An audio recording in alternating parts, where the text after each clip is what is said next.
ना बचते हैं ना फंसाते हैं। फिर बाहुबली अनंत सिंह के लिए खुलकर मैदान में क्यों उतरी जेडीयू। नमस्कार, आप देख रहे हैं न्यूज 18 का डिजिटल प्लेटफॉर्म और मैं हूं आपके साथ साक्षी झा। बिहार की मोकामा विधानसभा सीट पर सियासी घमासान तेज है। अनंत सिंह के जेल में रहते हुए भी जेडीयू उनके समर्थन में उतर आई। केंद्रीय मंत्री ललन सिंह ने खुद चुनावी कमान संभाली। ये जेडीयू की पुरानी रणनीति से अलग है, जो मोकामा में अनंत सिंह की जीत और एनडीए में अपनी स्थिति मजबूत करने के लिए उठाया गया कदम माना जा रहा है। बिहार विधानसभा चुनाव में मोकामा विधानसभा सीट हॉट सीट बनी हुई है। दुलाचन यादव हत्याकांड के बाद से सभी की नजरें मोकामा के सियासी मैदान पर टिकी हुई है। हत्याकांड के आरोपी और जेडीयू उम्मीदवार अनंत सिंह फिलहाल बेऊर जेल में हैं। गिरफ्तारी से एक दिन पहले तक उन्होंने जमकर चुनाव प्रचार किया और जनता का समर्थन मांगा। उनके जेल जाने के बाद जेडीयू के कद्दावर नेता और केंद्रीय मंत्री ललन सिंह ने अनंत सिंह के लिए चुनावी कैंपेन की कमान संभाली। मोकामा में ललन सिंह की मौजूदगी ने कई सवाल भी खड़े किए हैं। सवाल ये उठ रहे हैं कि आखिर जेडीयू ने ऐसा क्यों किया और इसके पीछे उसकी क्या मजबूरी रही। जेडीयू के अलावा बीजेपी की ओर से डिप्टी सीएम सम्राट चौधरी भी अनंत सिंह के लिए चुनाव प्रचार करते हुए नजर आए।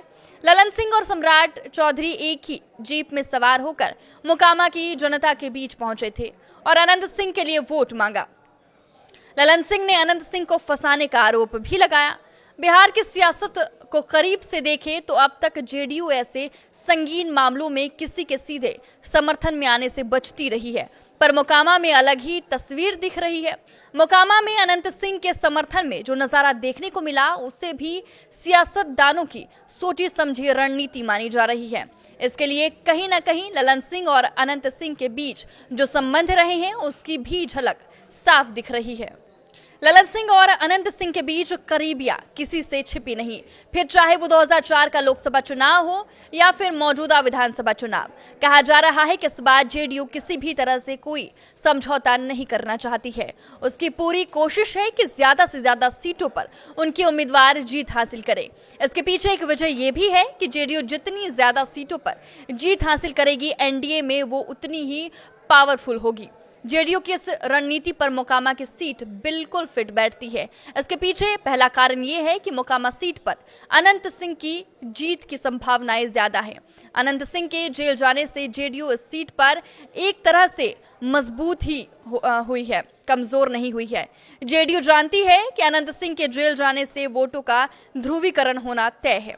अगर ऐसा होता है तो फिर इसका लाभ जेडीयू यानी अनंत सिंह को मिल सकता है और सीट झोली में भी आ सकती है। ऐसे में जेडीयू आखिरी वक्त में चूकना नहीं चाहती। जेडीयू अनंत सिंह को अगर अकेला छोड़ती है तो उसका सीधा असर नवादा, बेगूसराय, मुंगेर और पटना के करीब 1 दर्जन सीटों पर पड़ सकता है। ये वो सीटें हैं जहां भूमियार वोटरों की संख्या ठीक ठाक है और अनंत सिंह की लोगों के बीच में पैठ भी अच्छी है। आपकी इस वीडियो पर क्या राय है, हमें कमेंट करके जरूर बताएं। नमस्कार।